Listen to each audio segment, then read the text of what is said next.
எல்லோருக்கும் வணக்கம். இன்றைக்கி நம்ம சேனலில் அரிசி பருப்பு வகைகள் அண்ட் தானியங்கள் சீனி அதில் கூட நம்மளுக்கு வண்டு எறும்பு வராமல் இருக்க என்னெல்லாம் பண்ணலாம் அப்படின்னு எனக்கு தெரிஞ்ச ஒரு 10 டிப்ஸ் உங்கள் கூட ஷேர் பண்ண போகிறேன். இதெல்லாம் மேபி உங்களுக்கு தெரிஞ்சிருந்துருக்கலாம், தெரியாதவங்களுக்கு பயனுள்ளதாக இருக்கட்டும்.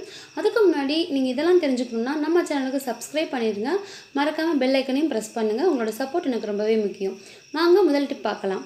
ஃபஸ்ட்டு டிப் என்ன அப்படின்னா, இது என்னோடய இட்லி அரிசி. நான் இப்போது ஆல்ரெடி கொஞ்சம் வண்டு வந்துருச்சு. நான் ஊருக்கு போயிட்டேன், அதனால் இதை கவனிக்க மறந்துட்டேன். இப்போ நம்ம இதில் என்ன பண்ண போகிறோம் அப்படின்னா, ஒரு 4 கொத்து வேப்பிலையை உருவி போடாமல் காம்போடே சேர்த்து போடுங்க. இது லைட்டாக காயறதுக்கு முன்னாடியே எடுத்து ரீப்ளேஸ் பண்ணிக்கோங்க. இல்லை அப்படின்னா காஞ்சதுன்னா சருகாக உதிர்ந்துடும். ரெண்டாவது டிப் என்ன அப்படின்னா, இது என்னோட பச்சரிசி. இந்த பச்சரிசியில் நான் காம்புக்கு இல்லாத வரமிளகாவை பயன்படுத்துகிறேன். நீங்கள் அடியில் 4 வரமிளகாவை போட்டுட்டு ரீஃபில் பண்ணி அரிசி ஃபில் பண்ணிவிட்டு திரும்ப மேலே கொஞ்சம் வரமிளகாவை போட்டுக்கலாம். மூணாவது இது என்னோட சீரக சம்பா அரிசி. இதில் நான் பிரியாணி இலை போடுறேன். இதுக்குமே நம்மளுக்கு வண்டெல்லாம் வராது. இதை பாருங்கள், நல்லா உள்ளே திணிச்சு வச்சாச்சு. ரொம்ப எந்த விதமான வாசனையும் இதுலேருந்து வராது நம்மளுக்கு. அண்டு 4வது டிப் என்னென்னு பார்த்தீங்க அப்படின்னா, இது என்னோட ப்ரௌன் ரைஸ். இந்த ரைஸில் வண்டு வராமல் இருக்கணும் அப்படின்றதுக்காக ஒரு வெள்ளை துணியில் அல்லது ஃபஸ்ட் எய்ட் பேண்ட் இருந்தால் கூட நீங்கள் அந்த துணியில் கூட ஒரு 10 லவங்கத்தை மூட்டையாக கட்டி உள்ளே போட்டு வைக்கலாம். நம்மளுக்கு இந்த வாசனைக்கும் வெளியில் அந்த வண்டெல்லாம் வராது. அண்ட் 5வது டிப் என்னென்னு பார்த்தீங்க அப்படின்னா, இது என்னோட மாப்பிள்ளை சம்பா அரிசி.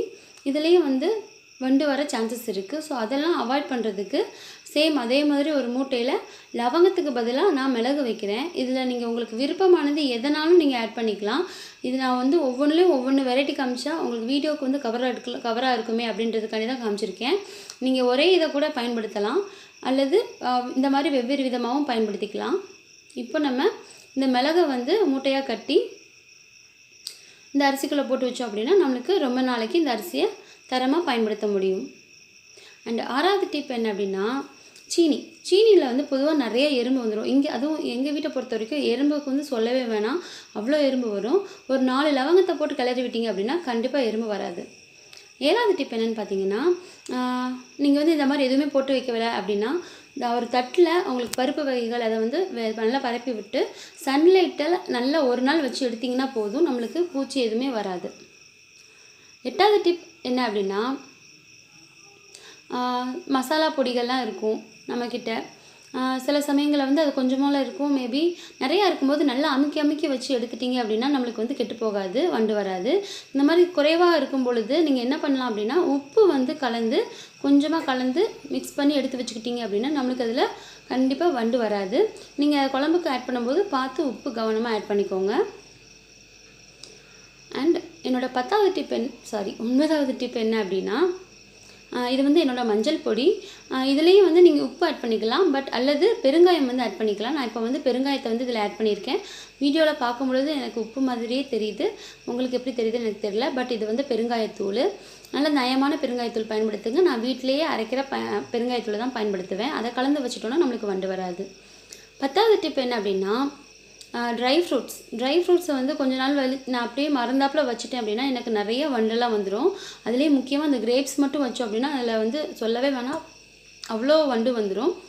அதுக்காக நம்ம இப்போ என்ன பண்ண போகிறோம் அப்படின்னா, ஃபஸ்ட்டு இதை க்ளீன் பண்ணிடலாம். ஒரு டிஷ்யூ பேப்பர் வச்சு ஃபுல்லாக க்ளீன் பண்ணிவிட்டு அடியில் நம்ம உப்பு போட போகிறோம். இப்போ ஃபஸ்ட்டு க்ளீன் பண்ணி எடுத்துடலாம். நீங்கள் வெயிலில் வைக்கலை, பருப்பு வகைகளை வெயிலில் வைக்க வேண்டாம்னு ஃபீல் பண்ணிங்கன்னா லைட்டாக பாசிப்பருப்பு, உடச்ச பாசிப்பருப்பு இதெல்லாம் இருக்கும் பார்த்திங்களா, அதை லைட்டாக வறுத்து வச்சுக்கிட்டிங்கன்னா கூட நம்மளுக்கு ரொம்ப நாளைக்கு கெட்டு போகாமல் வண்டு வராமல் இருக்கும். இப்போ பாருங்கள், இதை நம்ம க்ளீன் பண்ணி எடுத்துட்டோம். இதில் நம்ம கொஞ்சமாக உப்பு போட்டுக்கலாம். தென் அது மேலே ஒரு டிஷ்யூ பேப்பர் வச்சுக்கலாம்.